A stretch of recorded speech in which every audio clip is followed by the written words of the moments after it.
अस्सलाम वालेकुम दोस्तों, वॉच एंड थिंक की वीडियोस में खुश आमदीद।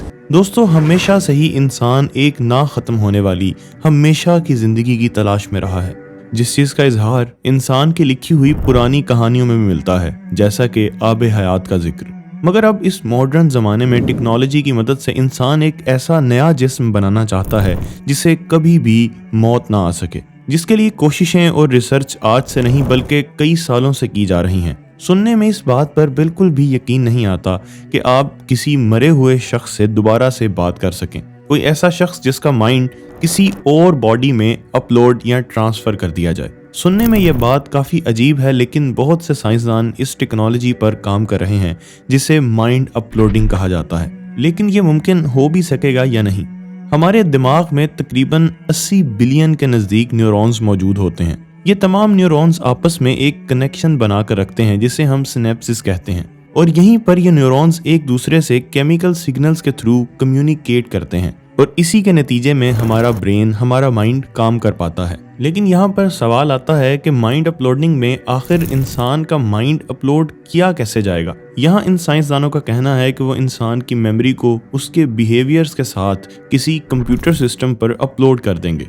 यहाँ पर उनका कहना है कि वो इंसानी दिमाग का एक डीप स्कैन करेंगे, यानी कि ब्रेन के न्यूरॉन्स का, उनके कनेक्शंस का एक डिटेल्ड स्कैन, और फिर इसी की मदद से एक स्पेशल प्रोग्राम के जरिए इस ब्रेन की एक कॉपी बनाई जाएगी और उसे एक कंप्यूटर में अपलोड कर दिया जाएगा। और फिर इनका कहना है एक ऐसा सॉफ्टवेयर बनाया जाएगा जो बिल्कुल इंसानी दिमाग की तरह ही काम करता होगा, यानी कि जैसा कि एक बायोलॉजिकल ब्रेन में न्यूरॉन्स होते हैं और उनके कनेक्शंस होते हैं, बिल्कुल उसी तरह से ये सॉफ्टवेयर भी काम करेगा। यूं कह लें कि न्यूरॉन्स का एक आर्टिफिशियल नेटवर्क। और फिर किसी भी शख्स के दिमाग का डिटेल्ड स्कैन लेकर इस सॉफ्टवेयर पर अपलोड कर दिया जाएगा, जिसके बाद ये उसे बिल्कुल ब्रेन की तरह यूज करेगा, यानी कि वो कंप्यूटर सिस्टम उसी शख्स के ब्रेन की तरह बिल्कुल हूबहू इंसान की तरह काम करेगा। और यहाँ पर साइंटिस्ट का ख्याल है कि इससे कॉन्शियसनेस वजूद में आएगी, जिसे हम जिंदगी भी कहते हैं। यानी कि जिस तरह भी कोई जिंदा शख्स अपने इर्द गिर्द के माहौल को महसूस कर सकता है, उसमें इमोशंस मौजूद होते हैं, बिल्कुल उसी तरह से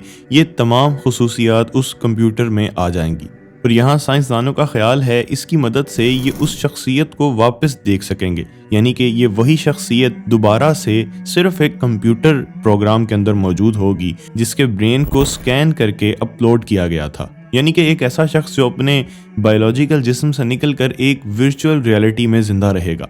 दूसरे मायनों में इंसान इमॉर्टल यानी कि हमेशा की जिंदगी पालेगा। अब ये बातें सुनने में तो बहुत अजीब लगती हैं, लेकिन इस पर रिसर्च करने वाले साइंसदानों का ये कहना है कि ऐसा हो सकता है। उनकी ये अजम्पशन है कि हमारी ज़िंदगी, हमारी कॉन्शियसनेस उस वक्त पैदा होती है जब हमारे ब्रेन में मौजूद तमाम सेल्स, तमाम न्यूरॉन्स आपस में एक कनेक्शन बनाते हैं। उसी के नतीजे में ये ज़िंदगी, ये हमारी हयात वजूद में आती है। लेकिन जो साइंसदान इस माइंड अपलोडिंग के ऊपर काम कर रहे हैं, इस बात को वो खुद भी तस्लीम करते हैं कि कॉन्शियसनेस पर हमारा इल्म बहुत ही कम है।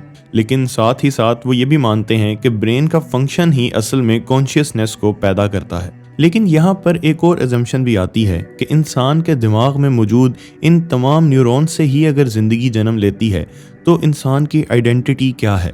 क्या उसका जिस्म या फिर सिर्फ उसका दिमाग? लेकिन अगर हम मुसलमान होने की हैसियत से इस पर गौर करें तो ये हम जानते हैं कि हमारे अंदर एक अल्लाह ताला की तरफ से रूह फूंकी गई है जो सोच सकती है, समझ सकती है, लेकिन हम उसके बारे में कुछ ज़्यादा नहीं जानते। लेकिन साइंसदानों की अजम्पशन जिसमें वो कहते हैं कि हमारा दिमाग ही हमारी शख्सियत है और उसी दिमाग के फंक्शन करने की वजह से वो शख्सियत जन्म लेती है, जिससे उनका मानना है अगर इसी ब्रेन की एक कॉपी बनाकर एक कंप्यूटर में डाल दी जाए तो एक और उसी तरह की शख्सियत वजूद में आ जाएगी, जिसमें सिर्फ फ़र्क ये होगा कि वो एक रोबोटिक बॉडी में मौजूद होगा। लेकिन इस थ्योरी पर बहुत बड़े एतराज़ात भी उठाए गए हैं, जिसमें सबसे पहले तो ये बात आती है कि अगर ऐसा करना मुमकिन हो गया और हमारी टेक्नोलॉजी इतनी एडवांस हो गई कि किसी की ज़िंदगी में ही उसके ब्रेन को स्कैन किया जा सका और फिर उसकी मदद से कंप्यूटर के ज़रिए एक और ब्रेन बना लिया गया, तो इनमें से असल इंसान, असल ज़ात कौन होगी? यानी कि अगर ऐसा होता है तो क्या एक ही आइडेंटिटी के दो शख्स माने जाएंगे? इसके अलावा माइंड अपलोडिंग के 3 अलग अलग मेथड्स इंट्रोड्यूस किए गए हैं, जिनमें से पहला है डिस्ट्रक्टिव माइंड अपलोडिंग, दूसरा नॉन डिस्ट्रक्टिव माइंड अपलोडिंग, जबकि तीसरे का नाम रिकंस्ट्रक्टिव माइंड अपलोडिंग है। डिस्ट्रक्टिव माइंड अपलोडिंग यानी कि जब कोई शख्स मर जाए तो उसके दिमाग के छोटे छोटे पीसेस करके और फिर इलेक्ट्रॉन माइक्रोस्कोप की मदद से उन पार्ट्स का एक स्कैन तैयार किया जाए और उसी से उसका एक डिजिटल इमेज बनाकर किसी कंप्यूटर में अपलोड कर दिया जाए। जबकि नॉन डिस्ट्रक्टिव माइंड अपलोडिंग में है कि किसी जिंदा इंसान का जदीद मशीनरी की मदद से पूरे ब्रेन का स्कैन किया जाए, लेकिन अभी तक इंसानों के पास ऐसी कोई टेक्नोलॉजी मौजूद नहीं है जिससे वो किसी जिंदा इंसान का ब्रेन पूरी तरह से स्कैन कर सकें।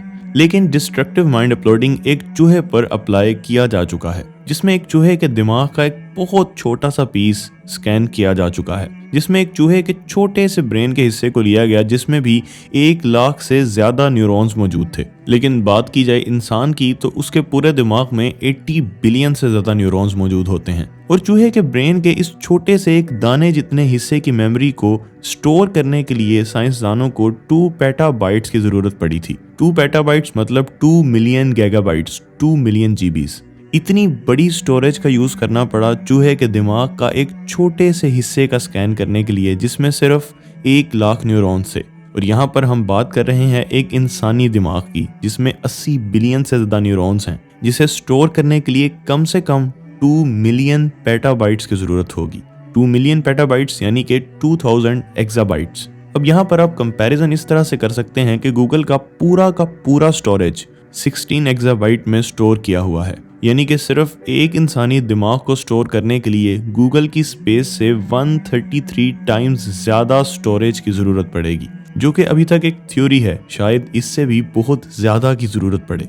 और अगर ऐसा किया भी जाए तो इस पर कॉस्ट बिलियंस ऑफ डॉलर्स की आएगी। और इसके बाद तीसरा रिकंस्ट्रक्टिव माइंड अपलोडिंग से मुराद है कि कोई इंसान जो आज से कुछ साल पहले मर चुका है, उसकी वीडियोस, उसकी आवाज़ और उसकी राइटिंग्स के जरिए इस तरह के उसके तमाम डाटा को कलेक्ट करके एक डिजिटल माइंड तैयार किया जाएगा जो हूबहू उसकी कॉपी करेगा। लेकिन साइंसदानों का ये कहना है कि आज से 20 साल बाद ये टेक्नोलॉजी हमारे पास मौजूद होगी। लेकिन यहाँ बात हो रही है सिर्फ डिस्ट्रक्टिव माइंड अपलोडिंग की, यानी कि आज से पहले का इंसान किसी आबे हयात के तलाश में था और आज का इंसान टेक्नोलॉजी को यूज़ करके हमेशा की ज़िंदगी पाना चाहता है, जो कि ना इंसान को कभी पहले हासिल हो सका है ना कभी हो सकेगा, क्योंकि मौत एक ना एक दिन ज़रूर आनी है। आप लोगों का इसके बारे में क्या ख्याल है? कमेंट सेक्शन में ज़रूर बताइएगा। आज के लिए सिर्फ इतना ही। मिलते हैं वॉच एंड थिंक की एक नई वीडियो के साथ। तब तक के लिए अल्लाह हाफिज़ नासर।